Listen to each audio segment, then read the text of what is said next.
సమయంలో సాక్ష్యాన్ని విన్నాం.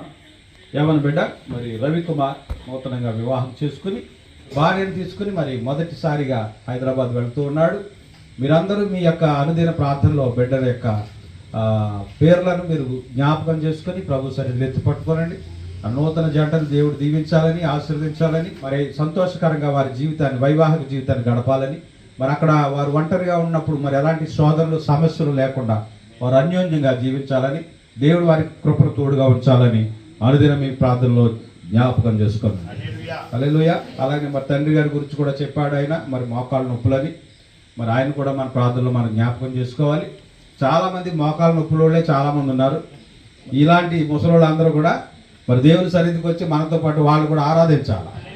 హల్లెలూయా. ఎవరు ఇంటి వద్ద ఉండకూడదు. ఇంకో విశేషం ఏంటంటే కాళ్ళు చేతులు అన్నీ బాగున్న వాళ్ళు మట్టుకు రావట్లేదు. ఈ కాళ్ళు నొప్పులు ఉన్న వాళ్ళేమో ఎలాగ ఏదో రకంగా గుడికెళ్తే బాగుండని అలా అనుకుంటున్నారు. అన్నీ బాగున్న వాళ్ళేమో మరి అది చూడండి, దేవుడు అన్నీ చూస్తున్నాడు, లెక్క రాస్తున్నాడని చెప్పారు కదా. ప్రతిరోజు ఆయన లెక్క రాస్తాడు, మనకి అకౌంట్లోకి వేస్తాడు. కనుక చాలా జాగ్రత్తగా మనం దేవుణ్ణి వెంబడించాలా.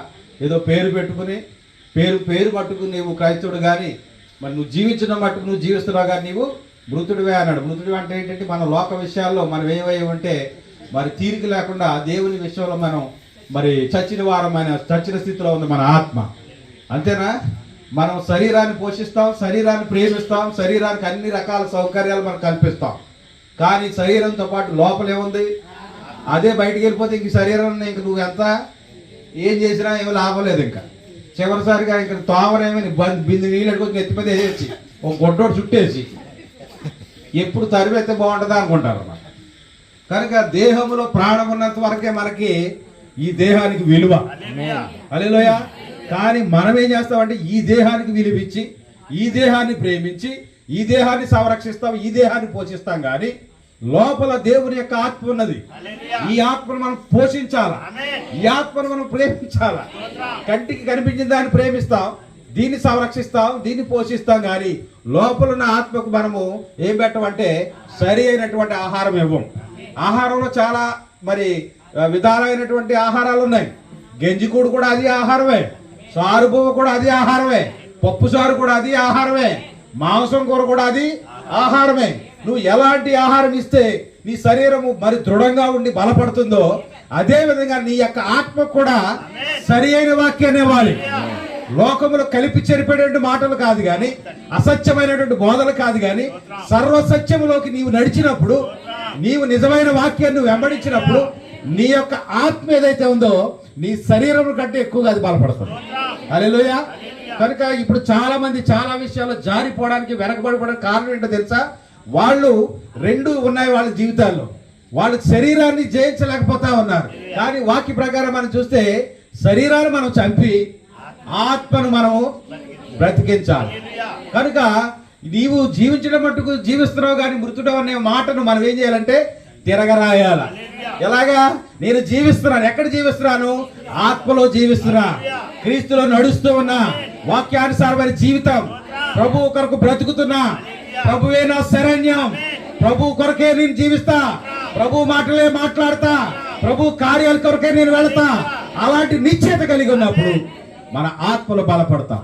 దేవునికి స్తోత్రం. ప్రభువా మమ్మల్ని ఆత్మలో ఉజ్జీవింపచేయ ప్రభు.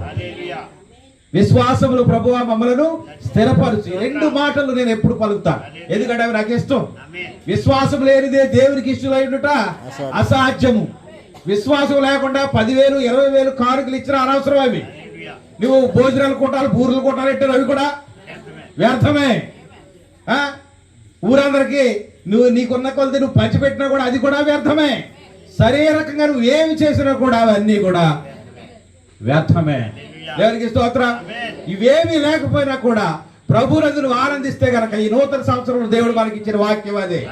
ఏంటంటే గొర్రెల దొడ్డులో లేకపోయినా, సాలలో పశువులు లేకపోయినా, ఇంకా అంజూరపు చెట్లు పూయకుండినా, ద్రాక్ష చెట్లు ఫలింపకపోయినా యెహోవా యందే నేను ఆనందించాను. అది ఉండాలి మనకి. అలాగే వాక్యమందు ఆనందించి వాక్యానుసారంగా జీవించడానికి మనం ఇష్టపడినప్పుడు ప్రభు తన హస్తాన్ని మనకు తోడుగా ఇస్తాడు. నడవాలనుకుంటాం, ఆశ అయితే ఉంటది కానీ అందుకోలేం. ఎవరు దీనికి ఉదాహరణ అంటే పేతురు గారు. పేతురు గారికి నడవాలని ఉంది. ఎక్కడ? నీటి మీద నడవాలని ఉంది. ఆ నీరు దేనికి సాదృశ్యం అంటే వాక్యానికి సాదృశ్యం. ఓ, నా శరీరం నన్ను బలపరిచి వాక్యముల మీద నిలబడలేకుండా చేస్తుంది. ఇదిగో నశించిపోతున్నాను ప్రభువా, ఈ లోకంలో నేను మునిగిపోతున్నాను ప్రభువా, నీ హస్తము పట్టి నన్ను లేవనెత్తి ప్రభువా అన్నప్పుడు అప్పుడు యేసు ప్రభువు ఏమన్నారు తెలుసా? అల్ప విశ్వాసి ఎందుకు సందేహించి. ఎవరు అల్ప విశ్వాసి? లోకంలో ఉన్న వాళ్ళ, చర్చ్ అంటే తెలియని వాళ్ళ, దేవుడు అంటే తెలియని వాళ్ళ కాదు, సంఘంలో ఉన్నవారే. సంఘంలో 3 రకాల గుంపులు ఎప్పుడు ఉంటాయి. మొదటి గుంపు విశ్వాసపు గుంపు అయితే, రెండవ గుంపు అవిశ్వాసపు గుంపు, మూడవ గుంపు వేషధారుల గుంపు. లోకంలో ఎక్కడికి వెళ్ళి 3 ఉంటాయి. అంతేనా? చాలా మంది ప్రార్థన చేస్తారు, ఈ దేశాన్ని మార్చే ప్రభువా, మా గ్రామాన్ని మార్చే ప్రభువా. అది జరగదు. జరుగుతుంది అనుకుంటున్నారా? జరగదు. కనుక సంఘంలోనైనా ఎక్కడైనా ఈ 3 గుంపులు ఉండాల్సిందే. కానీ ఈ గుంపులో ఒక ప్రత్యేకత ఏమిటంటే విశ్వాసపు గుంపు. ఆ విశ్వాస గుంపు ఎలా ఉంటుందో తెలుసా? నిరీక్షణకు ఆధారమే లేనప్పుడు దేవుని ఎవరి మహిమ కలుగునుగా. హెబ్రీ పత్రిక 11వ అధ్యాయం 12వ అధ్యాయంలో కనబడతారు. నిరీక్షణకు ఆధారం లేనప్పుడు అబ్రహాము దేవుని ఎడల నిరీక్షణ కలిగి ఉన్నాడు. ఆధారం లేకపోవడం అంటే తన గర్భము మరి బిడ్డను మరి 9 నెలలు మోసేటువంటి పరిస్థితి తన భార్యకు లేదు. అంతేనా?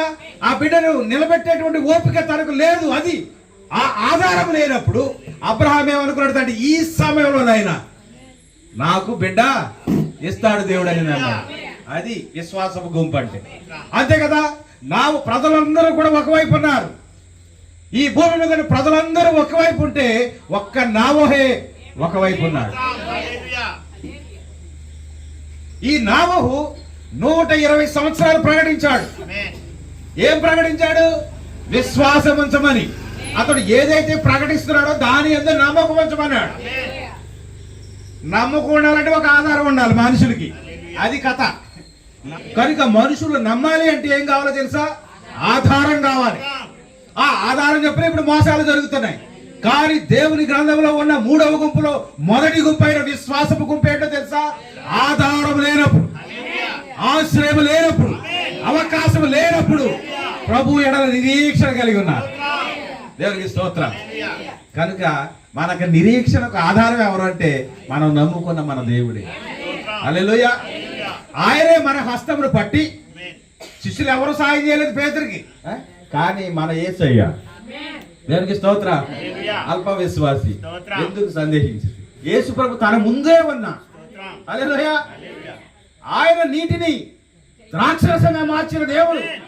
5 రొట్టెలు 2 చేపలను ఆశీర్వదిస్తే 5,000 మంది సమృద్ధిగా తినేటట్లుగా చేయగలిగిన అదే యేసయ్య ఆయన ముందు కూడా నిరీక్షించలేకపోయారు, విశ్వాసం కలిగలేదు. అందుకే ఆయన ఏమన్నాడంటే అల్ప విశ్వాసి ఎందుకు సందేహించింది. కనుక ఈ రాత్రి ప్రభు మనకి ఇచ్చిన సమయంలో మన జ్ఞాపకం చేసుకోవాల్సిన విషయం ఏంటంటే విశ్వాసపు గుంపులో మనం ఉండాలి. విశ్వాస గుంపు దేని కొరకు చూస్తుంది? నిరీక్షిస్తారు. దేని కొరకు నిరీక్షిస్తారు? దేవుని సహాయం కొరకు. హల్లెలూయా. దేవుని సహాయం కొరకు చూస్తారు.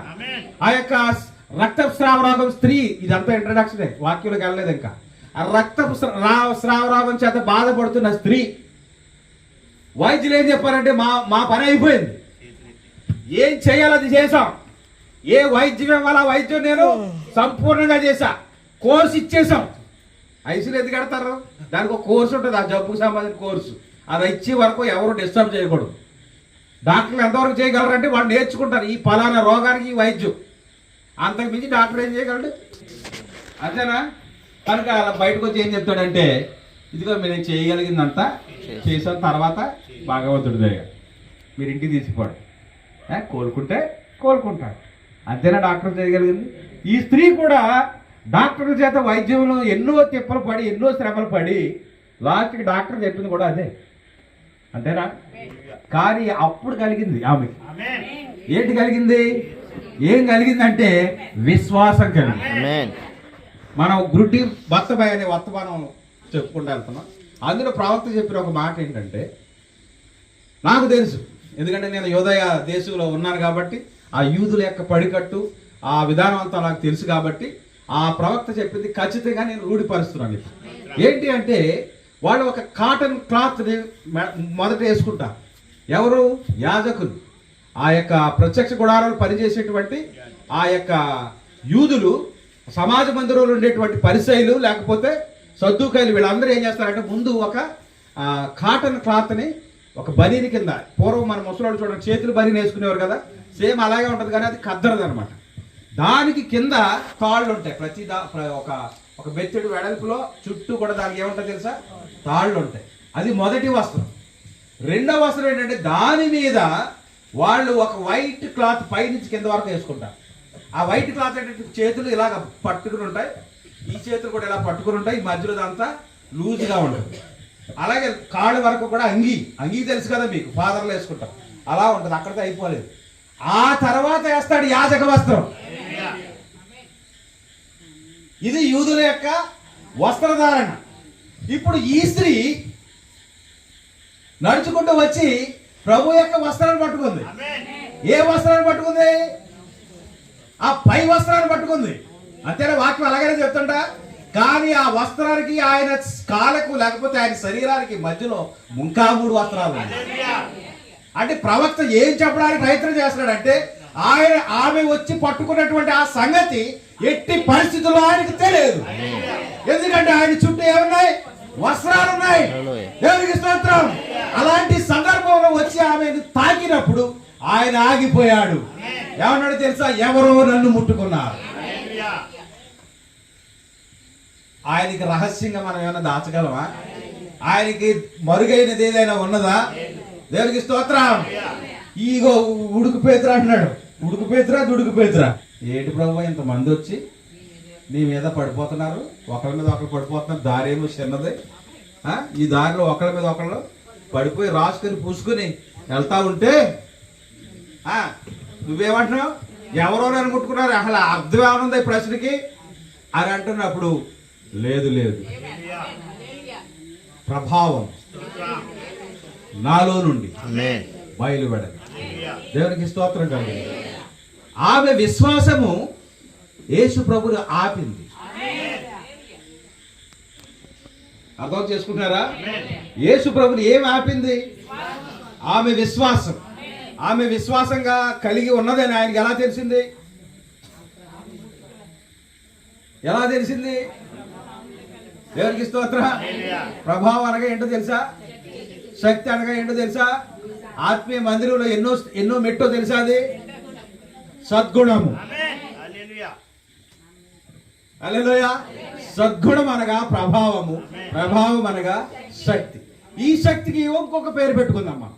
ఆ పేరు ఏమిటంటే జీవింపచేసే శక్తి, పునరుత్థానపు శక్తి.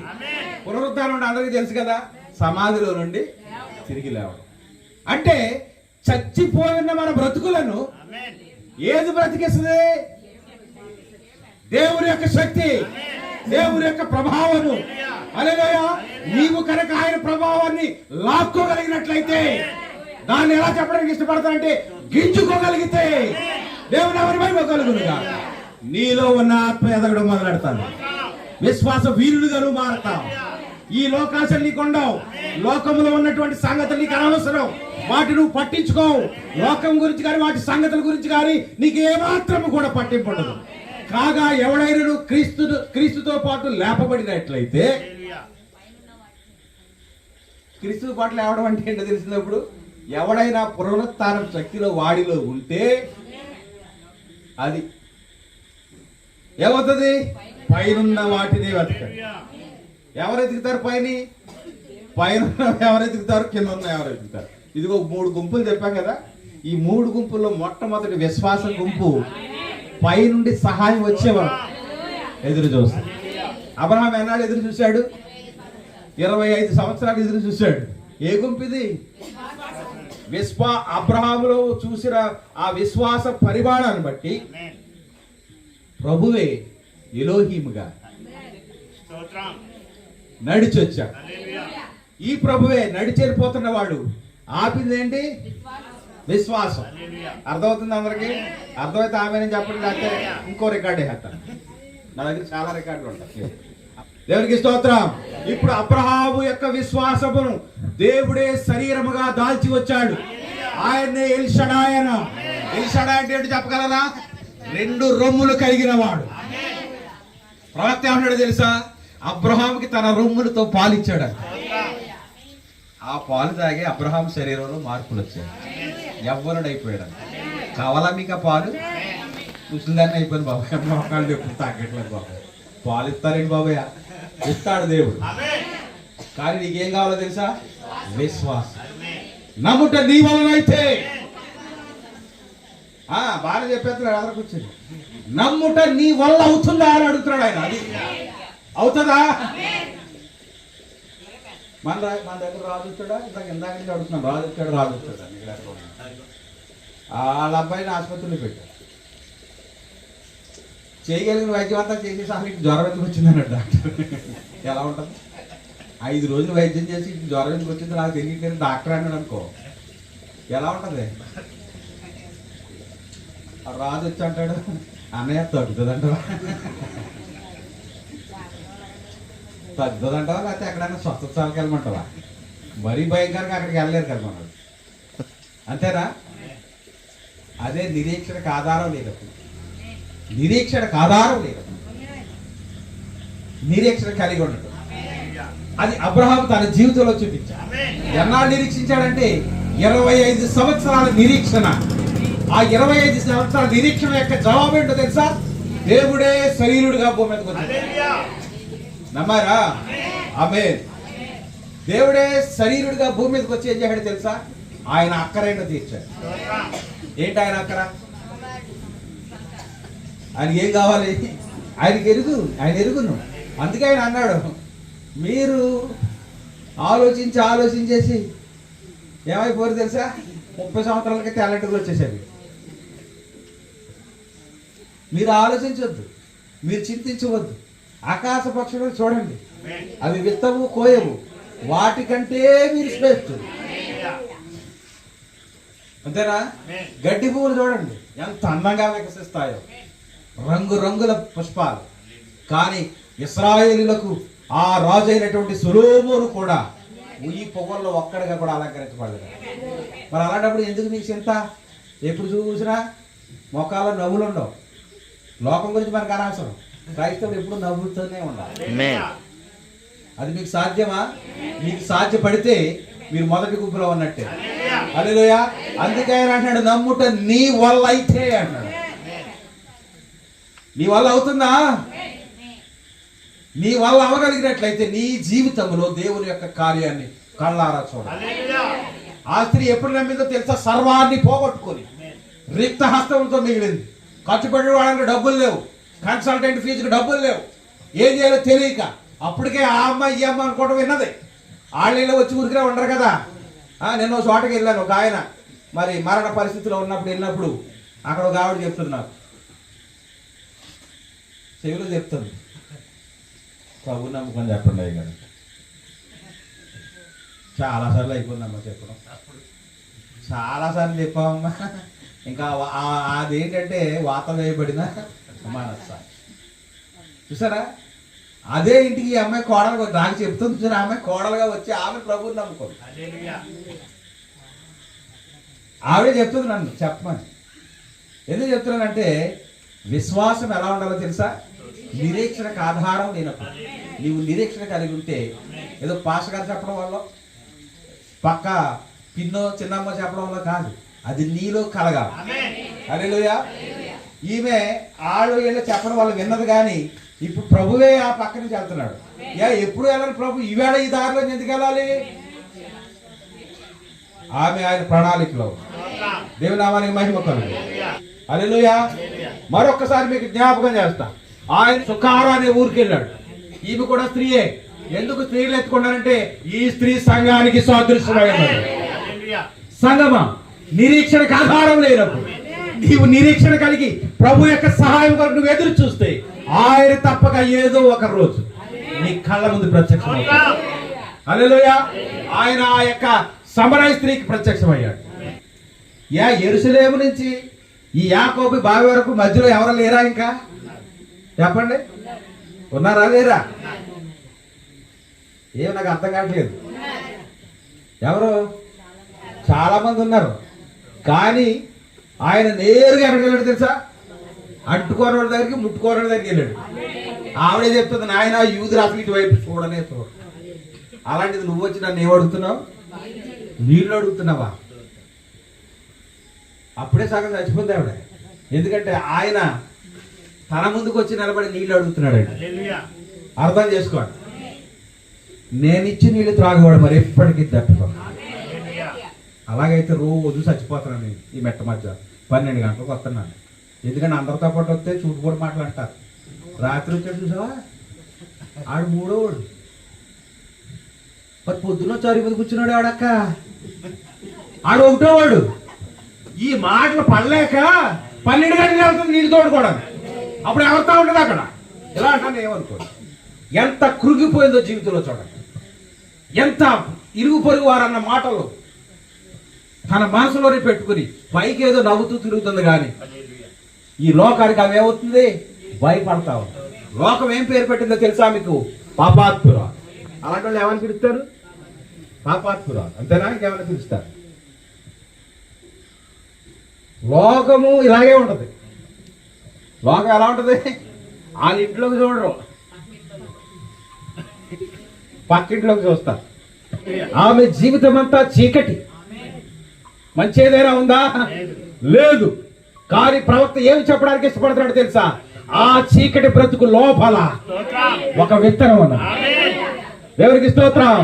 ఇప్పుడు యేసు ప్రభు అనే వెలుగు, యేసు ప్రభు అనే వెలుగు ఆమెను తాకినప్పుడు ఆమె కొండను విడిచిపెట్టి పట్టణంలో పరిగెత్తింది. ఇదిగో నేను చేసినవన్నీ నాతో చెప్పిన వారిని నేను చూపిస్తాను, రండి. పూర్వం రైతులు ఇప్పుడంటే బజార్లోకి వెళ్ళి కొనేసుకుంటున్నారు. 6 కేజీలు 3 కేజీలు ఇస్తున్నారు. అవునా? అయ్యైతేనే మురుస్తున్నారు. ఇప్పుడు మనం గాదిలో దాచిన మొలం అయ్యి, అంతే కదా. ఎందుకంటే హైబ్రిడ్ అయ్యి, అందుకని మనం దాచిన అయ్యి మొలం. కనుక ఇప్పుడు బజార్లోకి వెళ్ళి 3 కేజీలు 6 కేజీలు తెచ్చి ఆకుపడి వేసుకుంటాం. వాళ్ళు ఇచ్చినా వేయాలి. పూర్వం అలాగా అది హైబ్రిడ్ కాదు, అది నెంబర్ 1 మరి విత్తనాలు అవి. కనుక ఏం చేసేవారు? వచ్చే పంటకి విత్తనాలు వేయాలంటే వినండి, ఏం చేయాలి? ఒక బత్తా 2 బత్తాలు తీసి గాజులు వేసేవారు. ప్రతి ఇంటి అరుగు మీద ఏముండేది? గాజులుండి. గాజులు ఎంతమందికి తెలుసు? బోసాడాలు, కొనకలు, అవి ఇంకా ఏం చెప్తున్నారు, అవన్నీ దాచి బాగా ఉంచేవారు. మీకు చెప్పేది ఏంటంటే అవి ఎన్నాళ్ళు అలా గాజులో ఉన్నా అలాగే ఉంటాయి. హల్లెలూయా. దేవుడు ఇందులోంచి ఒక మంచి ఆత్మీయమైన అర్థాన్ని ఇవ్వబోతా ఉన్నాడు. దేవుని నామానికి మహిమ కలుగును. కొన్నాళ్ళకి ఎప్పుడొకప్పుడు ఈ అయ్యగారు దాన్ని తీసి ఎలా ఉన్నా ఏంటి దాని మీద బూజు కూడా పట్టవచ్చు. అప్పుడు ఏం చేస్తాడంటే ఒకసారి ఎండలో వేసి తాటాకు చేపలు ఉంది. అప్పుడప్పుడు అలాంటివి మననం చేసుకోండి. గతం ఎలా ఉంటుంది జ్ఞాపకం చేసుకుంటే ఒక రకమైన అనుభూతి వస్తుంది. ఎప్పుడు ఇదే తిండి వండుకోవటం, పిల్లలు, కుటుంబం, సంసారం, ఇదే బతుకు కదా. అప్పుడప్పుడు గతానికి వెళ్ళండి ఒకసారి. హల్లెలూయా. ప్రవక్త సముద్రం దగ్గరికి వెళ్ళి ఆ అలలను చూసి దేవుడు స్తుతించేవాడు. కొండల్లోకి వెళ్ళి ఆ పక్షులు చేసే కేరింతలు చూసి ఆ పక్షులు చేసే ప్రతి ఆ యొక్క శబ్దాలను బట్టి ప్రభువుని స్తుతించేవాడు, ఆనందించేవాడు. ఆనందించడానికి కారణాలు లేవు. ఇప్పుడు మనం ఏంటి, సినిమా ఉంటేనే ఆనందం. మనం ఎంతసేపు ఉంటుంది ఆనందం? సీరియల్ ఎంతసేపు ఉంటుంది ఆనందం? పక్కింట్లో కబుర్లు ఎంతసేపు ఉంటుంది నీకు ఆనందం? అంతేనా? ఏదో లూజు మాట వదులుతావు. అప్పుడు ఏ అరుగు మీద కూర్చొని వాళ్ళని నేను సరివేతాను. అందుకే వాక్యంలో ఉంది, విస్తారమైన మాటల వల్ల ఏముందంట? దోషం కలుగుతుందంట. దేవునికి స్తోత్రం. మన ప్రవక్త ప్రకృతి ప్రేమికుడైన ఆయన వెళ్ళి ఆ కాలవట్లు కూర్చొని ఆ పారే సెలయేరు ఆ నీటి శబ్దాలని, నీటి శబ్దం అంటే తెలుస్తుందా? ఇక్కడ అందరూ రైతు బిడ్డలే కదా. ఆ కన్నం తీసినప్పుడు ఆ గలగలా వెళ్ళిపోతుంది నీరు, ఒక మంచి శబ్దం వస్తుంది. ఎప్పుడైనా ఆ శబ్దం పట్ల మీరు ఆనందించారా? హల్లెలూయా. ఈ రైతు ఏం చేస్తాడంటే ఆ బూసి పట్టుకుని ఆ ధాన్యం తీసి పాడవుద్దేమని ఆ తాటాకు సాపలేసి ఎండలో వేసి కాలుతో అటు ఇటు ఇటు అటు అది మళ్ళీ ఒకసారి దాన్ని ప్రిపేర్ చేసి మళ్ళీ అట్టుకెళ్ళి గాజులో, ఆ గాజులో ఉన్నంత కాలం ఊజు పట్టవచ్చు, పురుగులు కూడా పట్టవచ్చు. దేవునికి స్తోత్రం. దానిని నువ్వు విత్తినప్పుడు ఏమవుతుందో తెలుసా? ఆ మొక్కకు నీరు తగిలినప్పుడు, ఆ మొక్కకు సూర్యరశ్మి తగిలినప్పుడు అది మొలకెత్తడం ప్రారంభం. ఆ మొలకెత్తిన విత్తనం అదే పంటగా మనకి తిరిగి వస్తుంది. దేవుని నామానికి మహిమ కలుగుతుంది. కనుక ఆ బూజు పట్టేసిన ఆ ధాన్యం గింజలు ఏంటో తెలుసా? మనమే. మనకున్న పేరేంటో తెలుసా? నగరంలో పాపి. ఆ బూజు పేరేంటో తెలుసా? నగరంలో ఉన్న పాపి. ఈ గ్రామానికే నెంబర్ 1. ఇవి మన పేర్లు. కానీ ఈ విత్తనానికి దేవుని యొక్క వాక్యం తగిలితే, దేవునికి స్తోత్రం, వీళ్ళందరూ ఆళ్లే.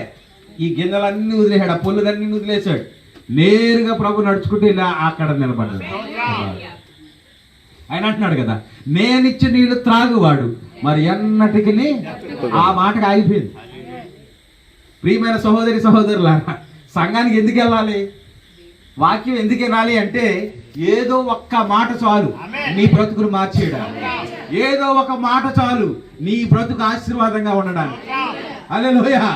ఆ ఒక్క మాట దగ్గర ఆగిపోయిందండి. ఆయన ఇచ్చిన నీళ్లు తాగితే ఏమవుతుందంట? ఎన్నటికి. ఈ కథలు ఎవరు చెప్పారంటే వాళ్ళ అమ్మమ్మలు చెప్పారు. ఒక ఆయన వస్తాడు. ఎవరు వస్తారు? మెస్సయ్య వస్తాడు. ఆయన వచ్చినప్పుడు ఏమేం చేస్తాడో వాళ్ళ అమ్మమ్మ కథలుగా చెప్పింది. నిన్న కూడా ఒక ఆవిడ కథ చెప్పింది. భర్త యొక్క తల్లి తన ఒడిలో కూర్చోబెట్టుకొని ఆ యెహోషువ కథ, ఏ యెహోషువ కథ అయితే తన బాల్యంలో విన్నాడో, ఆ కథలో ఉన్న గోడల యొక్క కూలిపోయిన రాళ్ల మీదే కూర్చుని తన తల్లి చెప్పిన కథను జ్ఞాపకం చేసుకుంటాం. ఉందా మన జీవితాల్లో, మన కుటుంబాల్లో? ఈ జ్ఞాపకులు ఏమీ లేవు. మాయదారి ఫోన్లు వచ్చి అన్నిటిని ఏం చేసిందో తెలుసా? నీ టైంని అన్నిటిని. నిన్న చెప్పారు పిల్లలు, నీ చేతిలో ఫోన్ ఎందుకు? చేతిలో ఫోన్ దేవుడు ఎందుకు ఇచ్చాడు?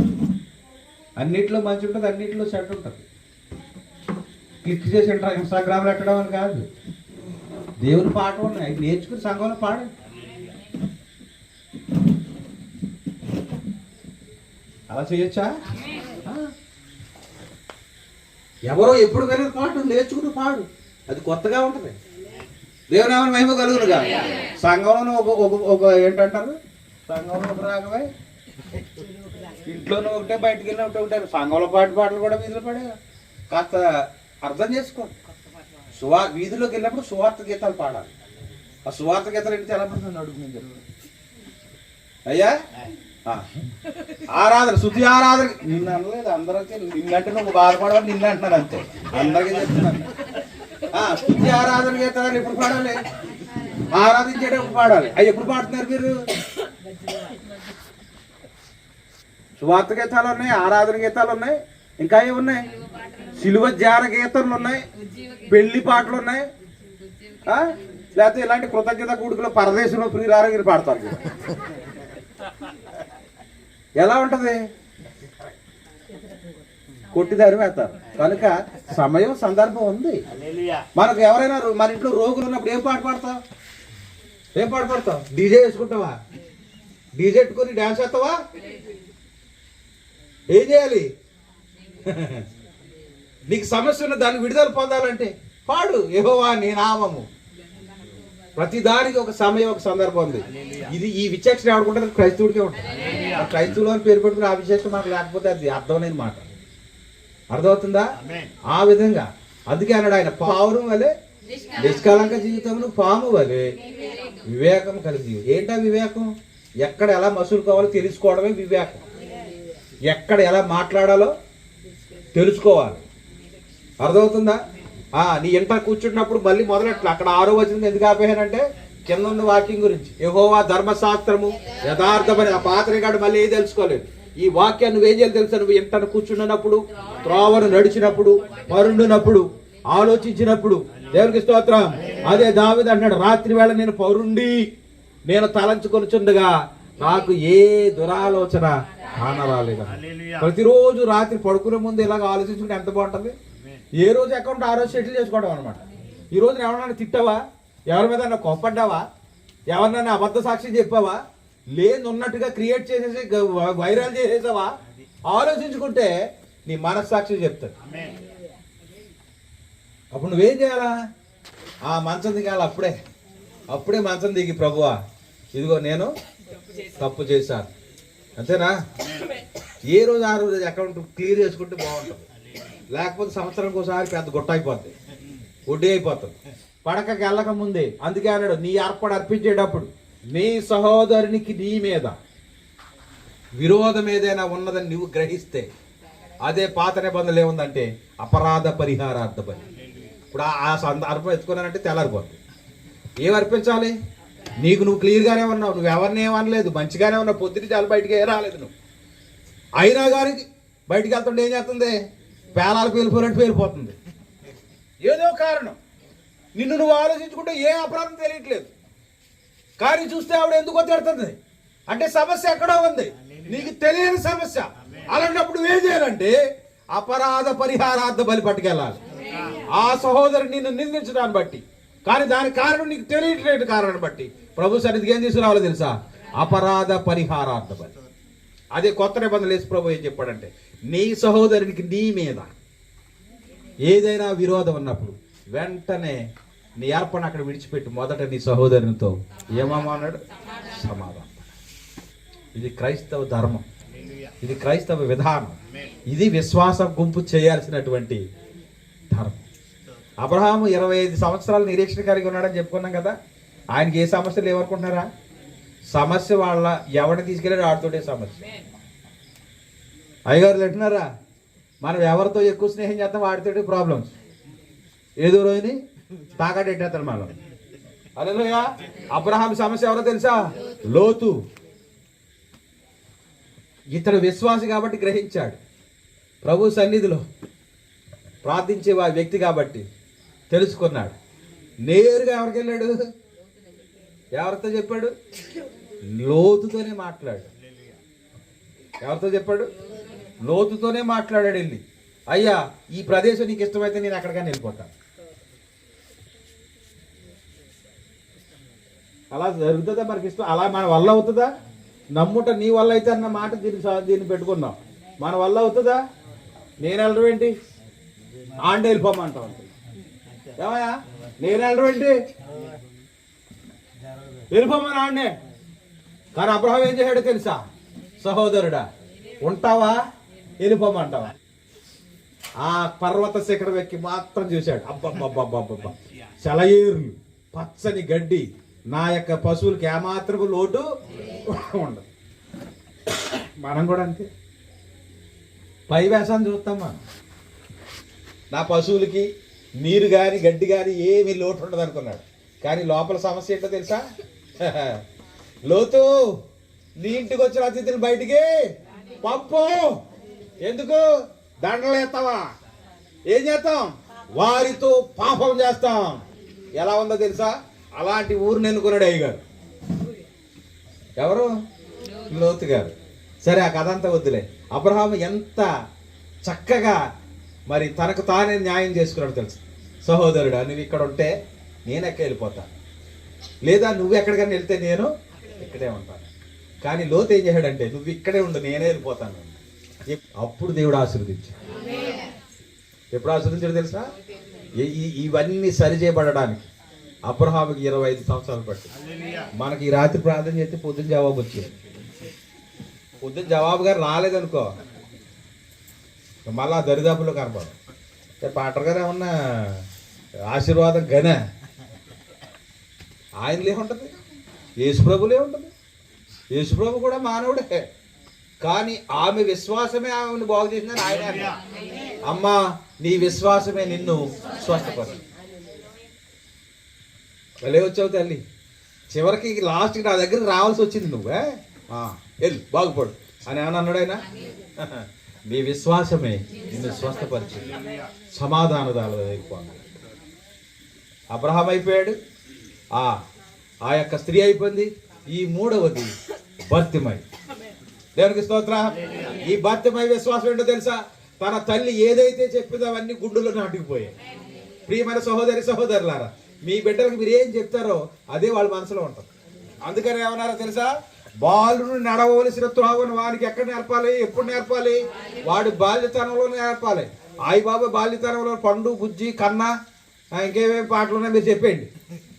అయ్యో బాబోయ్, ఇలా దెబ్బ వేయడానికి బాబాయ్, దెబ్బ వేసినోడు కూడా 3 రోజులు మాట్లాడు వాళ్ళతో. ఏమ్మా మనడు వరకు బాగానే ఉండేవారు కదా అంటే మా పిల్లోడిని మందలించకూడదు. ఇప్పుడు ఏమొచ్చేసాయంటే గారం గజ్జలకి ఎడుతానంట, వీపు దెబ్బలకి ఎడుతుందంట. ఓ రోజు నువ్వు వేడాల్సి ఉంటుంది వాడి కోసం, జాగ్రత్త. ఇప్పటికే ఎడుతున్నారు చాలా మంది. మనం చెప్పాను కదా, అయ్యగారు మా అబ్బాయికి ఏం కొనాలి, ఇన్ఫీల్డ్ కొనాలి, లేదంటే ఫ్యాన్ పెడతాడు అయ్యగారు. ఫ్యాన్కి ఇన్ఫీల్డ్కి ఏంటి సంబంధం అనుకున్నాను నేను ఫస్ట్లో, అర్థం కాలేదు. నువ్వు ఇన్ఫీల్డ్ కొనకపోతే ఊరేసేసుకుంటానండి. వాడికి అసలు ఆలోచన ఉంది, అయ్యో నా తల్లి ఎంతో దూరం వెళ్ళి కష్టపడి చెమట ఓర్చి మా భవిష్యత్తు కోసం సంపాదించిన ఆలోచన ఉందా? ఆడెవడో ఆడికి బలిసింది కాబట్టి ఆడు కొనుక్కుంటాడు. ఆడికి లేక నువ్వే ఆడాలంటే ఎక్కడ కూర్చో అందరి బతుకులోకి రాకుండావు కదా. కొన్నది పాపం, అడిగాను నేను, కొన్నావమ్మ అంటే కొనేసాను. అప్పుడు ఇంకో స్టోరీ చెప్తుంది. ఇప్పుడు ఇన్ఫీల్డ్ అయిపోయింది, అయ్యగారు కారు కొనమంటాడు.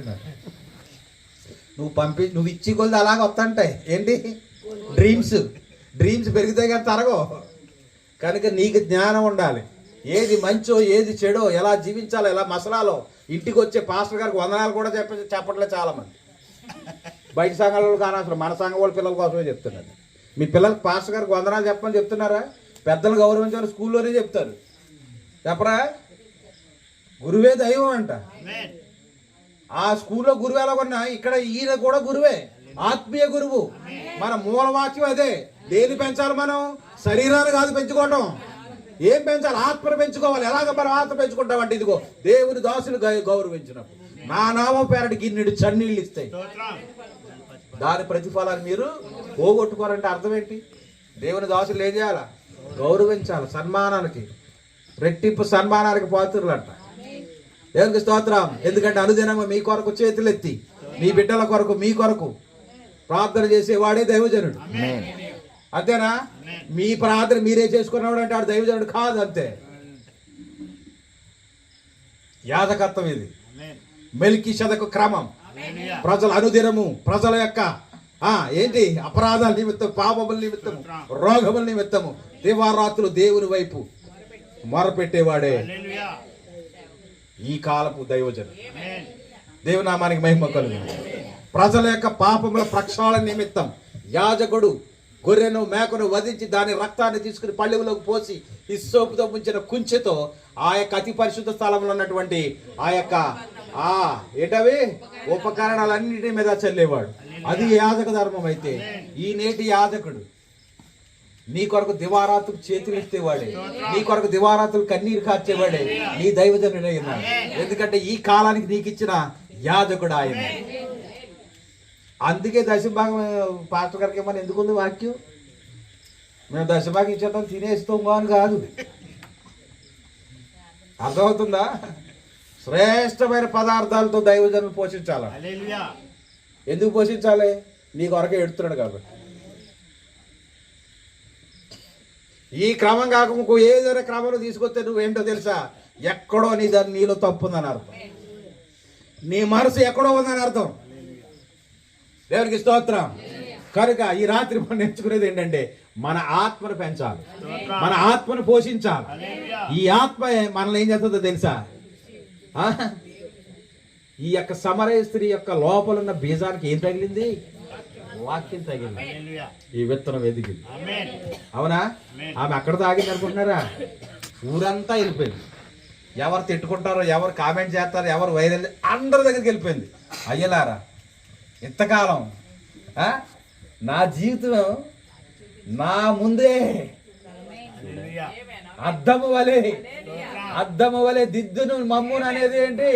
వాక్యమే. ఆ వాక్యమే శరీరము ధరించుకొని నా ముందు నిలబడింది. వీరు వస్తే నేను చూపెడతాను. మనం చూపెట్టగలుగుతున్నావా? నా రోగాన్ని తగ్గించిన దేవుడిని చూపెడతాను రండయ్యా అనగలుగుతున్నావా మనం? హల్లెలూయా. నన్ను స్వస్థపరచు యెహోవా ఒకడున్నాడు చెప్పగలమా? ఈ మధ్యకాలంలో జరుగుతున్న పరిస్థితులు చూస్తుంటే ఎంత అదృష్టవంతులు అనుకుంటున్నాం. అవునా? చిన్న దెబ్బ తగిలే ప్రాణాలు పోతున్నాయి. చిన్న దెబ్బ తగిలే బ్రెయిన్లు డెడ్లు అయిపోతున్నాయి. మనం ఎందుకని దేవుడు ఎంత శ్రద్ధ మన పట్ల వహిస్తున్నాడంటే అర్థమవుతుందా? ఆయన వస్తువు ఒకటి మనలో ఉంది, దేవునికి సంబంధించిన ఒక వస్తువు మనలో ఉంది. అదేంటో తెలుసా? నీ ఆత్మ ఉన్నది. ఎవరు? నీ ఆత్మ. యెహోవా పెట్టిన దాని కొరకు ఆయన తాపత్రయపడతాడు. కనుక ఆయనకి తెలిసి నేను ఎలా పోషించాలి. ఎందుకంటే నువ్వు బక్క చిక్కిపోవడం ఆయనకి ఇష్టం లేదు. నువ్వు సిక్కిపోతే నీతో పాటు నీ లోపల నా ఆత్మ సిక్కిపోద్ది. అందుకని నిన్ను పోషించే బాధ్యత ఎవరు తీసుకుంటారో తెలుసా? నిన్ను సృష్టించిన సృష్టికర్త. అందుకే అన్నాడు, మీ చింత యావత్తులు నా మీద వేయమన్నా. ఓ బడబడా ఏడిచేస్తున్నారంట ఆ సిలువ వెనకాల వెళ్ళిపోయి. ఓ యెరూషలేము కుమార్తెలారా, నా కొరకు ఎందుకు ఏడుస్తారు? వెళ్ళి మీ కొరకు ఏడండి, మీ పిల్లల కొరకు ఏడండి. అర్థమవుతుందా? మీ పిల్లల కొరకు విజ్ఞాపన చేయండి. దేవునికి స్తోత్రం. నేనే మిమ్మల్ని విడిపించడానికి, మిమ్మల్ని బలపరచడానికి, మిమ్మల్ని స్వస్థపరచడానికి, ఆ పాపము నుండి విడిపించడానికి నేను వచ్చాను. విమోచకుడిగా వచ్చాను. నాకు కావాల్సిన ప్రత్యేకించి మీరేమి ఏడవలసిన అవసరం లేదు. దేవునికి స్తోత్రం. మీ జీవితాల మార్పు కొరకు, మీ బిడ్డల మార్పు కొరకు, మీ బిడ్డల ఆశీర్వాదం కొరకు, మీ కుటుంబ క్షేమం కొరకు దేవారాత్రులు మీరు ఏం చేయాలో తెలుసా? ప్రార్థన చేయాలి. దేవునామానికి మహిమ కలుగును. కనుక ఇది మన దేవుడిచ్చినటువంటి క్రమం. కనుక శరీరాన్ని తగ్గిద్దాం, ఆత్మలో మనము ఎదుగుదాం. అంతేనా? ఆత్మలో ఎదుగుట వల్ల ఏంటి మేలు? నువ్వు ఆత్మలో ఎదిగితే దేవుడిని ముందు ప్రత్యక్షం అవుతాడు. వాక్యాన్ని అర్థం చేసుకోండి. ఈ గుడ్డి బత్తమై నిన్న కూడా వదలలేదు మిమ్మల్ని. ఆయన కళ్ళు తెరిచే వరకు వదలలేదు. ఈ గుడ్డి బత్తమై ఆ రాడి మీద కూర్చొని దేని కొరకు కనిపెడతాడో తెలుసా? ఆ కళ్ళు లేకపోయినప్పుడు చిన్నప్పుడు తన ఒడిలో తన తల్లి పడుకోబెట్టి చెప్పిన మాటలు ఇమాజిన్ చేసుకుంటాడు. ఆ ఎరుకో గోడలు కూలగొట్టాడంట. ఇదిగో ఆ విశ్వాసం చూసినటువంటి అతనిలో విశ్వాసం ఎలాంటి విశ్వాసం అంటే, నేను కూడా ఒక రోజున స్వస్థపడతా, నేను కూడా నా నేత్రాలు దేవుడు తెరుస్తాడు అనే విశ్వాసం చూసిన దేవుడు వెనదిరిగి వచ్చాడు. వచ్చాడా లేదా? ఆ వచ్చే ముందు ఒక స్వరం విన్నాడు ఆయన, దావీదు కుమారుడా నన్ను కరుణించు. వచ్చేసాడు అంతే. వెంటనే ఆయన వెంబడించే వాళ్ళు కూడా ఉన్నారు రోగులు. అర్థం చేసుకోండి, ఆయన వెంబడించే వాళ్ళు కూడా రోగులు ఉన్నారు. ఎందుకు వెళ్తారు ఆయన కూడాను? స్వస్థతల కోసం, రొట్టె ముక్కల కోసం. యేసుప్రభు అన్ని వేల మంది ఎందుకు వెళ్ళేవారు? ఆయన వాక్యం వినడానికి అనుకుంటున్నారు కానీ పొరపడతారు. ఆయన వాక్యం విన్నవాడు వచ్చేవాడు కొద్దిమందే, ఆ 12 మందే. రొట్టె ముక్కల కోసం వచ్చిన వాళ్ళు, ఆ స్వస్థతల కోసం వచ్చిన వాళ్ళు వెళ్ళిపోయారు. నన్ను తినండి ఏలన్నాడు ఆయన. రోజు రొట్టెలెట్టని తిన్నారు చాలు, ఈవేళ కూర్చొని నన్ను తినండి రా బాబు అంటూ పరిగెత్తుకుని వెళ్ళిపోయారు. దేవ మళ్ళీ ఎక్కడ కనపడలేదు అన్న వాక్యంలో. యోహాను సువార్త 6:66. అప్పుడు మిగిలిన 12 మందిని అడిగాడు, మీరు కూడా వెళ్ళిపోతారా? మేము ఎక్కడికి వెళ్తాం ప్రభువా? నీవే నిత్య జీవపు మాటలు కలిగిన. ఆయన ఏంటంట? నిత్య జీవపు మాటలు కలిగిన వాడు. నిన్ను విడిచిపెట్టి మేము వెళ్ళిపోతే ఈ నిత్య జీవపు మాటలు మాకెక్కడ దొరుకుతాయి? దేవునామాని మహిమ కలుగును. కనుక నీవే కావాలి. అంతేనా? వారికి ఎంత భాగ్యం దేవుడిచ్చాడు తెలుసా? పరలోకంలో రేపు ఎవరిని చూస్తారో తెలుసా? ఆయన కుడి ప్రక్కన 12 మంది అపోస్తలులను చూస్తారు. దేవుడు అంత భాగ్యం వారికి ఎందుకు ఇచ్చాడో తెలుసా? వారి వలలను, వారి పడవలను, వారి యొక్క సంపదను, వారి ఆస్తిని, ఆదాయాన్ని, ఆదాయ వనరులను, ఆదాయ మార్గాలను ఒక్క కాలుతో తన్ని వెళ్ళిపోయారు. అంతేనా? ప్రభు కొరకు అవి వదులుకున్నారు కాబట్టి ప్రభు ఏదో ఇంకా ఎక్కువ ఇవ్వాలి కదా. ఇవ్వాలా లేదా? చెప్పండి, ఇవ్వాలా లేదా? ఇచ్చాడా లేదా? ఆయన వాగ్దానం చేశాడు, ఇదిగో పరలోకములో 12 సింహాసనాల మీద మీరు కూర్చుంటారు. ఎంత గొప్ప భాగ్యం అండి.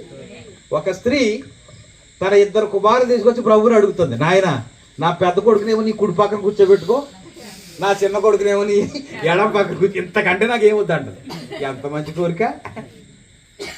మనం ఎందుకు వస్తున్నాం ప్రభు సన్నిధికి? అందుకే పరలోకంలో కనీసం ఆవిడ కుడి పక్కన ఎడం పక్కన అడిగినా మనకు కొంచెం ఒక్క సీటు ఉంటే సరిపోద్ది అనుకోండి. అంతేనా? ఆ కోరిక కూడా లేవా? ఒక ప్రవక్త ఏమన్నాడంటే, కాళ్ళు తుడుచుకుని గోధునిగా ఉంటే సరిపోద్ది అన్నాడు. ఎక్కడ? పరలోకం. ఆయన ఎంత తగ్గించుకున్నాడు చూడు. కనీసం ఒక మ్యాట్ లాగా ఉన్నా చాప ఎక్కడుందంట? చాప మన గదిలో ఉంటుంది, వరండాలో ఉంటుంది, చర్చిలో కూడా ఉంటుంది. ఒక్కొక్క చాపకి ఒక్కొక్క చోట ఉన్న చాపకి ఒక్కొక్క స్థానం ఉంది. అలాగే కాళ్ళు తుడుచుకునే, ఒకవేళ కాళ్ళు తుడుచుకునే మేట కనుక్కుంటే పరలోకంలో ఆ మేటలాగా నేను ఉండాలని కోరుకుంటున్నాను. ఎందుకంటే పరిశుద్ధులు అందరూ వచ్చి ఏం చేస్తారు? అలాంటి కోరికలు ఉండాలి మనకు. మన కోరికలు ఏంటో తెలుసా? చెప్పనా వద్దా? వద్దులే బాబు. కనుక ప్రియమైన సహోదరి సహోదరులారా, మన ఆత్మను పెంచుదాం, శరీరాన్ని తగ్గిద్దాం. ఎందుకంటే ఈ శరీరం ఎంత పెంచినా ఎంత పోషించినా ఒక దినాన ఎక్కడికి? మన్నైనది వెనుకట వలనే మన్నైపోవును కానీ ఆత్మ దాని దయచేసిరా దేవుని యొద్దకు మరలకు. ఎలాగెళ్తుంది? నువ్వు అసలు అన్నం పెడితే కదా, దేనికి? ఆత్మకి పోషిస్తే కదా అది వెళ్ళడానికి. రావడం సులువే, ఆత్మ పైనుంచి దేవుని సన్నిధి నుంచి వచ్చేసింది, కానీ తిరిగి వెళ్ళడం మట్టు కష్టం. ఆ తిరిగి వెళ్ళడానికి చాలా ఆ పరిస్థితి దేవుడు ఇచ్చాడు. ఆ ప్రకారం ఉంటేనే నీ ఆత్మ దేవుని సన్నిధికి వెళ్తాడు, అంతేనా? కనుక ఇదిగో నిరీక్షణ లేనప్పుడు ఈ యొక్క మన చదువుకున్న విశ్వాస వీరులందరూ కూడా దేవుని ఎడల విశ్వాసం కలిగి ఉన్నారు. హల్లెలూయా. మనం ఏంటంటే ఉంటే ఒకటి లేకపోతే ఒకటి, అంతేనా? స్వస్థపడ్డాం అనుకోండి, ఒక నెల రోజుల వరకు అన్ని ఆరాధనలకి ఫస్ట్ ఎవరు వచ్చేదండి? మనమే. ఓ నెల ఉంటుంది అనమాట ఆ ఉద్యమం, ఆ వేడి. ఆ తర్వాత పాటగా ఎత్తుక్కోవాలి, అలా ఆయన వచ్చాడా. అలా మెల్లమెల్లగా వస్తాడు. ఎప్పుడంటే ఆ పాటలు అయిపోయి వస్తాడు. అంతకుముందు పాటలకి వచ్చేవాడు, పాటలు అయిపోయి వస్తాడు. అలాంటిది కాదు, మనం ఆత్మను పెంచుదాం ప్రియ. ఎందుకంటే కాలం సంపూర్ణం అయిపోయింది, కొద్ది కాలమే ఉంది. ఈ కొద్ది కాలంలోనైనా మన ఈ శ్వాస జీవితాన్ని, కరోనా కూడా జయించి బయటపడ్డాం, అవునా? ఈ కరోనాని జయించి బయట పడ్డాము అంటే కారణం ఏంటంటే నీ పర్పస్ ఏదో ఉంది. దేవుని ఉద్దేశంలో నీ పట్ల ఏదో ఒక ప్రణాళిక ఉంది. అది తెలుసుకొని దాన్ని నువ్వు నెరవేర్చగలిగితే శిష్యులకు స్థానం ఇచ్చిన దేవుడు నీకు ఇవ్వడా?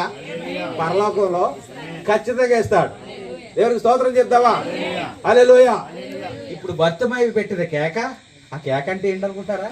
అతని విశ్వాసపు కేక. దావీదు కుమారుడు అనగానే ఆయన ఆ మనసులో ఎంత విశ్వాసం కలిగి ఉన్నాడో ఆయన గ్రహించాడు. అందుకే తిరిగి నడిచి వచ్చాడు. నోరు మీరా అంటే ఇంకా గట్టిగా చేసి, నువ్వు గట్టిగా అరవక్కర్లేదు, మీ హృదయమందు విశ్వసిస్తే చాలు, ప్రభువుకి తెలిసిపోతుంది. హల్లెలూయా. ఇక్కడ ఇప్పుడే చెప్పుకున్నా కదా, 3-4 వస్త్రాలు ఉన్నాయి, అయినా ఆయనకి ఎలా తెలిసిందంటే చాలు, ఆ ప్రభావం ఆయనకి తెలిసిపోతుంది. దేవునికి స్తోత్రం. కనుక యేసు ప్రభు అని నీ నోటితో ఒప్పుకొని నీ హృదయమందు విశ్వసించిన ఎడల నువ్వు రక్షణ పొందుతావు. దాని అర్థం ఏంటో తెలుసా? నీ విశ్వాసాన్ని చూసిన దేవుడు నీ ముందు ప్రత్యక్షం అవుతాడు. అబ్రహాముకు ఎలోహీముగా, ఎల్ షడాయిగా ఆయన ప్రత్యక్షం అయ్యాడు. దేవునికి స్తోత్రం. ఎల్ అనగా ఒకటి, షడాయ్ అనగా రొమ్ములు. షడ్ అంటే ఒకటి, ఒక రొమ్ము. షడాయ్ అంటే రొమ్ములు. 2 స్థానములు కలిగిన వాడు ఎల్ షడాయ్. ఇప్పుడు దేవుడు యెహోవా ఆ అబ్రహాముకు తన స్థానముల ద్వారా పాలు ఇచ్చాడు. ఇది ప్రవక్త చెప్పిన మాట. ఇప్పుడు మనకిస్తున్నాడు పాలు, మనకి దేవుడు పాలు ఇస్తున్నాడు. ఆ పాలుతోనే మన ఆత్మ ఎదగాలి. అర్థమవుతుంది వాక్యం? ఆయన నిన్న నేడు నిరంతరం ఒకే రీతిగా ఉన్నవాడు అని చెప్పుకోవడం కాదు, కానీ దాన్ని రుజువు చేయాలి మనం. ఆయన అరణ్యంలో ఎక్కడిట్టాడు ఆహారం? ఆయన 5 స్టార్ హోటల్లోనా? అరణ్యములో. కానీ 20 లక్షల మంది ఇశ్రాయేలు ప్రజలకు దేవుడు అరణ్యంలో పోషించాడు. అది విశ్వాసం అంటే. దాన్ని నువ్వు నమ్మగలుగుతున్నావా? వినుట వలన విశ్వాసం కలిగిన అన్నాడు. ఈ తల్లి చెప్పిన మాటల వలన భర్తిమైకి విశ్వాసం వచ్చింది. ఆయన అరణ్యంలోనే ఆహారం ఇచ్చిన దేవుడు అయినప్పుడు, ఆయన సముద్రమునే పాయలుగా చేసిన దేవుడు అయినప్పుడు, ఆయనే సముద్రం మీద నడిచిన దేవుడు నీతో ఉన్నాడు, నీలో ఉన్నాడు అని నిశ్చయత నీకుంటే, నీకున్న రోగమైన, నీకున్న కష్టమైన, నీకున్న సమస్యమైన అది పోవలసిందే. ఎందుకంటే నీ ముందుండి ఆయన నీ విశ్వాసాన్ని చూసి నీకు కార్యాన్ని చేస్తాడు. అమ్మా, నీ విశ్వాసము నిన్ను స్వస్థపరచు. దేవునికి స్తోత్రం. ఎఫెసీ పత్రిక 5వ అధ్యాయం. మీరు పూర్వమందు చీకటి అయి ఉంటిరి. ఈ సహోదరి, ఈ సమరయ స్త్రీ పూర్వకాలం ఎలా ఉంది? చీకటి అయి ఉన్నది. చీకటిలో లేదు, ఆమె చీకటి. అవునా? అయితే ఇప్పుడు ఏమైంది? ఇప్పుడైతే మీరేం చేశారు? ప్రభువునందు వెలుగై ఉన్నారు. ఆది కాండం 1వ అధ్యాయం 1వ వచనంలో ఏముంటుందో తెలుసా? ఆది యందు దేవుడు భూమి ఆకాశంలో సృజించాడు. వెలుగును చీకటిని ఆయన ఏం చేశాడంటే వేరుపరిచాడు. ఇప్పుడు ఈమెలో ఉన్న చీకటిని ఆయన వేరు చేశాడు. ఎలా చేశాడు? ఆయనే వెలుగు. లైట్ అయితే ఇక్కడ ఉన్న చీకటి ఏమైపోద్ది? ఆయనే వెలుగు. ఆ వెలుగు ఆమెలోకి ప్రవేశించి ఆమెను తాకి ఆమెలో ఉన్న చీకటి గుణాన్ని అంతటిని కూడా తీసివేశాడు. ఆ స్త్రీ ఆ కొండను విడిచిపెట్టి, ఆ కొండ ఒక్కడ చాలండి ఆమె జీవితం చెప్పేయడానికి. ఆ కొండ ఒక్కడ చాలు. ఆమె చదువమ్మ యోహాను సువార్త 4వ అధ్యాయం. ఆమె ఆ కొండను విడిచిపెట్టి ఊరిలోనికి వెళ్ళి ఏం చేసింది? ఆ స్త్రీ తన కొండను విడిచిపెట్టి ఊరిలోనికి వెళ్ళి మీరు వచ్చి నేను చేసినవన్నీ నాతో చెప్పిన వాణిని ఆ మనిషిని చూడండి అని చెప్పి ఇప్పుడు ఆమె ఎవరిని చూపెడతా ఉంది? క్రీస్తుని చూపెడతాం. ఎప్పుడు చూపెట్టగలుగుతాం తెలుసా? మన ప్రభువుని మనమే చీకటై ఉంటే ఇంకా వెలుగుని ఎక్కడ చూపెడతాం మనం? ఆయన వెలుగు మనలోకి వస్తే అప్పుడు చూపెట్టగలుగుతాం. అంతేనా? ఒకప్పుడు మీరు చీకటి అయి ఉన్నారు, ఇప్పుడు మీరు ఎలా ఉన్నారో తెలుసా? ప్రభువునందు మీరు వెలుగై ఉన్నారు. అదే దానియేలు గ్రంథంలో ఉంది 12వ అధ్యాయంలో. నీతి మార్గం అనుసరించి నడుచుకున్నట్లు ఎవరు అనేకులను త్రిప్పుదురు వారు ఆకాశ మండలంలోని జ్యోతులు వదేవారు. అంతేనా? జ్యోతులను పోలి ప్రకాశిస్తున్నారు, నక్షత్రాలను వెలుగుతున్నారు. ఎవరి నక్షత్రాలు అంటే మనమే. హల్లెలూయా. ఎప్పుడు ఇలాగా లోకానికి యేసు ప్రభు గురించి చెప్తామంటే మన ముందు వెలుగవ్వాలి. అందుకే ఆయన నేను వెలుగై ఉన్న ప్రకారము మీరును వెలుగై ఉండుదురు. ఈ స్త్రీకి వెలుగు వచ్చింది కాబట్టి, ఈ చీకటి పోయింది కాబట్టి ఇప్పుడు ఊర్లోకి వెళ్ళి ధైర్యంగా చెప్పగలుగుతారు. ఏంటి? ఆమెను తిట్టిన వాళ్ళే, ఆమెను అవమానించిన వాళ్ళే, ఆమెను నిందించిన వాళ్ళ దగ్గరికి వెళ్ళి ఏం బోధిస్తుంది? ఇదే దేవుని కార్యం. హల్లెలూయా. ఇప్పుడు శరీరం చచ్చిపోయింది, కోరికలు చచ్చిపోయాయి, లోకం చచ్చిపోయింది. లోకం అనగా శరీరాశ, నేత్రాశ, జీవకూడము ఇవన్నీ చచ్చిపోయి ఇప్పుడు ఆత్మలు ఎదుగుతుంది. ఇవన్నీ ఎవరైనా ఆపగలరు? ఇప్పుడు ఆపుతారా? దేవునామానికి మహిమ కలుగును. హల్లెలూయా. వెలుగు ఫలము సమస్త విధమైన మంచితనము నీతి సత్యమును వాటిలో కనబడుచున్న గనుక ప్రభువుకి ఏది ప్రీతికరమో దానిని పరీక్షించుచు వెలుగు సంబంధం వలె నడుచుకొనుడి. 15వ వచనం. దినములు చెడ్డవి గనుక మీరు సమయమును పోనీయక సద్వినియోగం చేసుకొనుచు అజ్ఞానుల వలె కాక జ్ఞానుల వలె నడుచుకున్నట్లు జాగ్రత్తగా చూసుకున్నది. దినాలు ఎటువంటి అంట? దినాలు చెడ్డవి కనుక ఏం చేయాలి? సమయాన్ని పోనీక సద్వినియోగం చేసుకోవాలి. ఎటువంటి దినాల్లో మనం ఉన్నాం? మళ్ళీ చెప్పిన పాట, పాత పాట. ఏ దినాల్లో ఉన్నామంటే నావోహ దినాల్లో ఉన్నాం. ఏ దినాల్లో ఉన్నామంటే లోతు దినాల్లో ఉన్నాం. అప్పుడు ఏముంది ఏంటి? అక్కడ బలత్కారం ఉంది. భూమి బలత్కారం చేత నింపబడింది. ఫోర్స్ఫుల్. మనకి ఇష్టం లేకపోయినా సరే ఇప్పుడు ఏం చేశారు? ఏం చేశారు? సర్వేలు చేశారు కదా. ఇప్పుడు నీకు ఇష్టం ఉండి చేశారు అనుకుంటున్నావా? నిన్ను అడగాల్సిన పని లేదు. ఓటీపీ చెప్తే చాలు. నీ గురించి ఏమి రాశారో కూడా నీకు తెలియదు.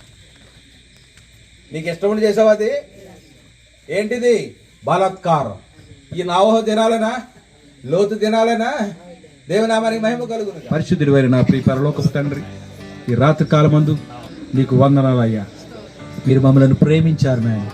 అవును నాయన, మేము నీకు విరోధముగా జీవించినప్పటికీ, మేము నిన్ను ప్రేమించలేకపోయినప్పటికీ, మా విధానంలో మేము బ్రతుకుతున్నప్పటికీ ప్రభువా, మమ్మల్ని మొదట మీరు ప్రేమించి మా కొరకు పరలోకాన్ని విడిచిపెట్టి ఈ లోకానికి వచ్చావు నరుడుగా.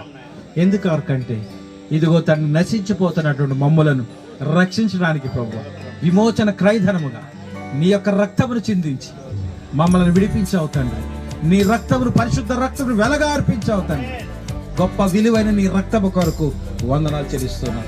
ఈ రాత్రి కాలం జారించిన ప్రతి మాటను ప్రభువా మీరు నీ ఫలింప చేయండి, మనుషుల హృదయాల్లో ఫలింప చేయండి.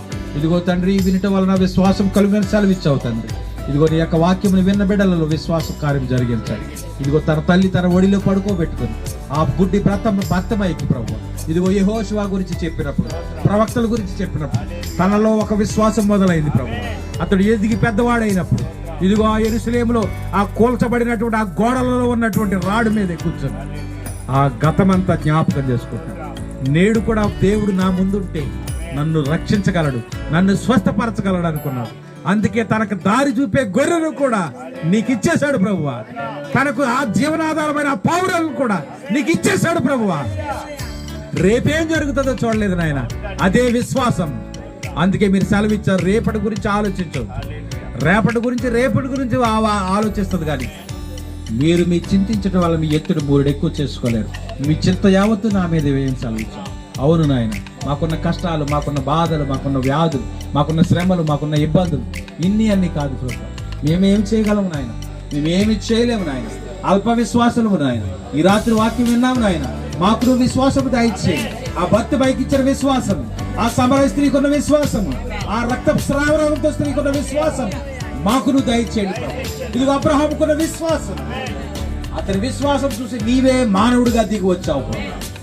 ఇదిగో తండ్రి, నీ శ్రేష్టమైన ఆహారాన్ని అతనికి ఇచ్చావు, ఆ పాలను త్రాగినిచ్చావు తండ్రి. అతడు తృప్తి పొంది యవ్వనస్తుడైపోయాడు. అబ్రహాము ఎలా కంటాడని ప్రపంచం అనుకుని ఉండొచ్చు నాయన ఒకవేళ, కానీ ఎలా కంటాడో నువ్వు చూపించావు నాయన. నీవే నీ రొమ్ములతో పాలిచ్చి అబ్రహామును నూతన యవ్వనస్తుడిగా చేశావు. అందుకే నువ్వు సెలవిచ్చావు, యెహోవా కొరకు ఎదురు చూసేవారు నూతన బలము పొందుతారు, వారు పచ్చిరాజు అని రెక్కలు చాటు పైకి ఎగురుతున్నారు. అవును నాయన, ముసలివాడిని అబ్రహాము యవ్వనస్తుడిగా మారిపోయాడు. తండ్రి శారా యవ్వనస్తురాలుగా మారిపోయాడు. వారి దేహాలు తండ్రికి గుర్తు బిడ్డలకి అనేటువంటి ఆ సామర్థ్యంలోకి తీసుకొచ్చాం. నిజమైన ఆయన, మాకు ధనం ఉండకపోవచ్చు, రోగానికి ఖర్చు పెట్టేంత స్థితి మాలో ఉండకపోవచ్చు, మా సమస్యలను బయటపడేటువంటి పరిస్థితి మాకు ఉండకపోవచ్చు, కానీ మేము విశ్వాసం కలిగి ఉంటే ప్రభు 5 రాళ్లను రొట్టెలుగా చేయగలిగిన దేవుడు, శూన్యంలో సృష్టిని చేసిన దేవుడు ఉన్నాడు. నీవు ఉన్నది లేనట్లు లేనిదన్నట్లు చేయగలవాడవు. శక్తిమంతుడా నీకు వందనాలు. మేము నిన్ను పట్టుకుని ఉండడం కాదు కానీ ప్రభు, అంత చూసేయాలి. ఈ భక్తిలో ఉన్నటువంటి చివరి అంత ఏంటో చూసేయాలి. ఆ చివరి అంతం ఏంటో కాదు కానీ పరలోకమైంది ప్రభు. ఓ గొప్ప కార్యాలు మీరు మాకు నేర్పించారు. అట్టి విశ్వాసం, నమ్మకం మాకు ఈ కొరకు ఎదురు చూసే బాధ్యత మాకు దయచేయండి. ఈ రాకాల్సి బట్టి మరొకసారి ఈ విధంగా కూడుకొని ఈ వాక్యాలకు గ్రహించి నేర్చుకునే భాగ్యం మీరు మాకు చేసిన పరిచయం దీవించండి. ఈ పరిచయం పాల్గొన్న ప్రతి బిడ్డల్ని దీవించండి. చిన్న బిడ్డలను, స్త్రీలను, పురుషులు, యవ్వనస్తులు అందరినీ కూడా మీ కొట్లో బాధ్యపరచండి. ప్రాముఖ్యంగా ఈ గ్రామం పట్ల ప్రత్యేకమైన ప్రోత్సహించండి. మొదటి నుంచి చివరి వరకు ప్రతి కుటుంబాన్ని పేరు పేరు దీవించాల్సి, రోగగ్రస్తులను విడిపించండి, సమస్యలో ఉన్న వారిని తగ్గించండి, అవసరంలో ఉన్న ఆదుకోనండి. నీ ఏ సహాయం కొరకు నీ వైపు ఎదురు చూస్తా ఉన్నారు వారికి నీ హస్తమును పట్టండి.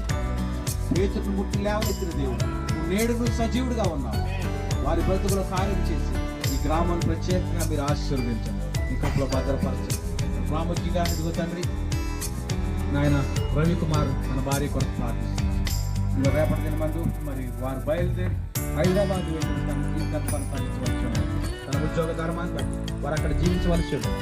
ఆ నూతన దంపతులకు ఈ నూతన ఆశీర్వాదం ఇచ్చి ఎలాంటి గలిబి, ఎలాంటి గందరగోళం, ఎలాంటి సమస్యలు, ఎలాంటి వ్యతిరేక పరిస్థితులు లేకుండా అన్యోన్యంగా సమాధానముగా వారు తండ్రి ఎదుగుటకు సహాయం దయచేయండి.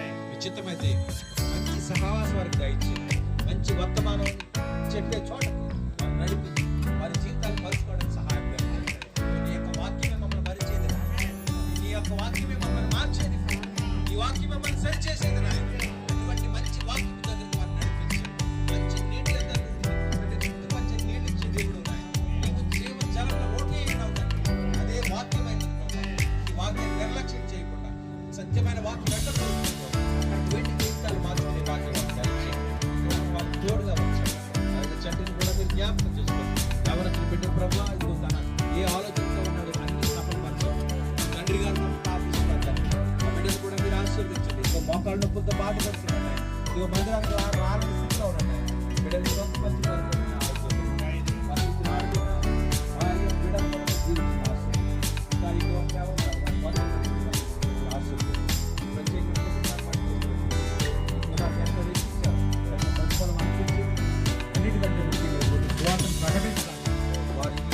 ఏర్పాటు దాన్ని బట్టి వారి కాలాన్ని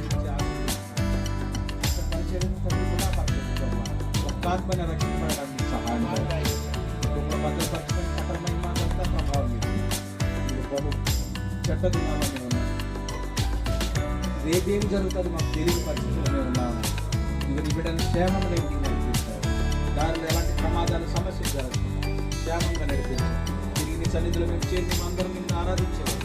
నీ గొప్పకాల హస్తాలకు బిడ్డను అప్పగిస్తూ యేసుక్రీస్తు వారి శ్రేష్టమైన నామంలో ఆశీర్వదించి ప్రార్థన చేయించున్నాను నా పరమ మహాదేవుడును మన ప్రభువును యేసుక్రీస్తు వారి యొక్క కృపయు ప్రేమయు సమాధానము ఐక్యత ఆయన యందు భయభక్తులు కలిగిన బిడ్డలందరికీ సదాకాలం తోడేండును. అంతేకాదు ఇదిగో ఈ కూటమి ఏర్పాటు చేసిన బిడ్డలకు దేవుని యొక్క కృపను విస్తరించును గాక.